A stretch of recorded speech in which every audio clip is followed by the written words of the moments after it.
নবী সাল্লাল্লাহু আলাইহি ওয়াসাল্লাম বলেছেন, তোমাদের কি আমি বলে দিব না সবচেয়ে বড় ভিখারিকে? সাহাবীরা বলছেন, ভিখারি তো আমরা মনে করি তার টাকা পয়সা নাই। নবী বলেছেন, না, টাকা পয়সা আজকে নাই কালকে আসবে, এটা চূড়ান্ত ভিখারি না। চূড়ান্ত ভিখারি হলো যে নামাজ পড়েছে, রোজা রেখেছে, দাড়ি রেখেছে, টুপি রেখেছে, ওয়াজ করেছে, ওয়াজ শুনেছে, কোরআন তেলাওয়াত করেছে, হজমরা করেছে, দান সাদাকা করেছে, মানুষের সেবা করেছে, বাট কোন মানুষের অধিকার নষ্ট করেছে, কিয়ামতের দিন সেই পাওনাদাররা সব উপস্থিত হয়ে যাবে। সেদিন তো আর মানুষ ক্যাশ টাকা নিবে না, তার আমল বিনিময় হিসাবে নিতে নিতে নিশ্চয় হয়ে সে জাহান্নামে নিক্ষিপ্ত হবে। ছোটবেলায় চুরি করেছি, মানুষের নানাভাবে ক্ষতি করেছি, এখন ওই মানুষ আর পাই না, তার জন্য তওবা করেছি, যাদের হক নষ্ট করেছি তাদের জন্য কি করব? এটা খুব ডেঞ্জারাস একটা বিষয়, যে ছোটবেলায় কারোর হক নষ্ট করেছেন বা বড় হওয়ার পর নষ্ট করেছেন, এরপর তারা খুঁজে পাচ্ছে না, কি করবেন? তার পক্ষ থেকে যে পরিমাণ ক্ষয়ক্ষতি হয়েছে, তারা যদি পাওয়ার কোনো স্কোপ না থাকে, তার পক্ষ থেকে কোনো গরিবকে দান করে দিবেন, ইনশাআল্লাহ আপনি দায়মুক্ত হবেন।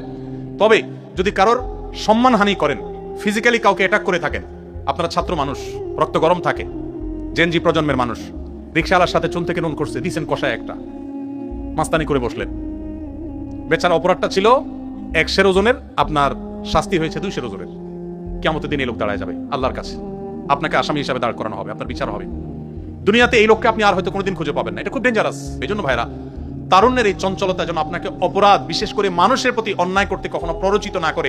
আপনি নেকামল করতে পারেন আর না পারেন, আপনি ওয়াজ শুনতে পারেন আর না পারেন, আপনি জিকির আজকার করতে পারেন আর না পারেন, নফল নামাজ পড়তে পারেন আর না পারেন, দান সাদাকা করতে পারেন আর না পারেন, হজমরা করতে পারেন আর না পারেন, আল্লাহর হস্তে কোনো মানুষের অধিকার নষ্ট বা খর্ব করবেন না।